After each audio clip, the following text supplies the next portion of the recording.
আসসালামু আলাইকুম। সবাই কেমন আছেন? আশা করি ভালোই আছেন। আমি আলহামদুলিল্লাহ ভালো আছি। তো আজকে নতুন একটা ভিডিও নিয়ে চলে আসলাম। তো বাসে করে এক জায়গায় যাচ্ছিলাম।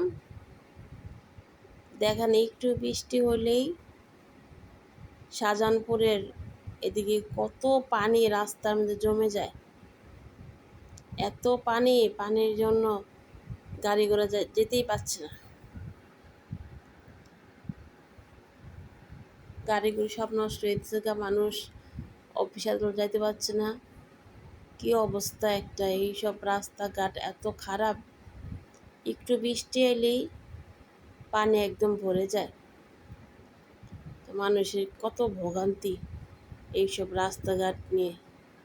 অটো রিক্সাগুলো যাইতে পারতেছে না, এই যে কত কষ্ট করে যেতেছে।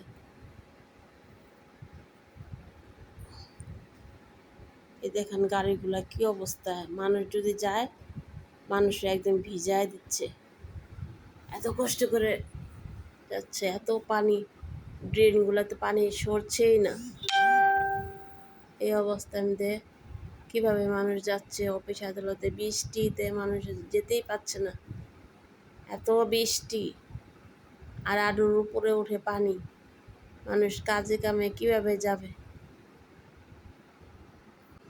প্রতিদিনের মতো মানুষ তো কাজে যেতেই হবে, তাই বৃষ্টিতে ভিজে মানুষের এই পানি দিয়ে, ময়লা পানি দিয়ে তাও তবু কাজে চলে যাচ্ছে সবাই। যার যার গন্তব্য মতন সে চলে যাচ্ছে।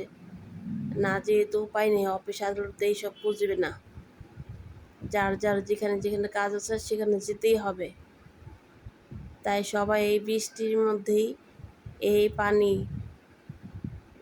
পানিতে এই জামা কাপড় সব ভিজে যাচ্ছে, তাও মানুষ যাচ্ছে অফিসে।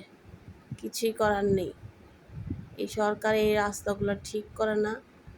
রাস্তার মধ্যে একদম আঁটু সমান পানি। দেখেন কি পানি, এই দেখেন কি অবস্থা, কি অবস্থা, মানুষের কিভাবে যাবে কাজে করে? এই দেখেন এক ভাইয়া গাড়ির মধ্যে কি সুন্দর করে গাছ লাগাইছে, এত সুন্দর সুন্দর গাছ। দেখেন কি সুন্দর গাছ গাড়ির ভিতরে লাগাইছে, বাসের মধ্যে। অনেক সুন্দর গাছগুলা। কোথাও কোথাও পানি বেশি, কোথাও কোথাও কম। এই যে এই জায়গাটা একটু পানি কমই, আর অন্যান্য জায়গায় তো অনেক পানি। পানির জ্বালায় একদম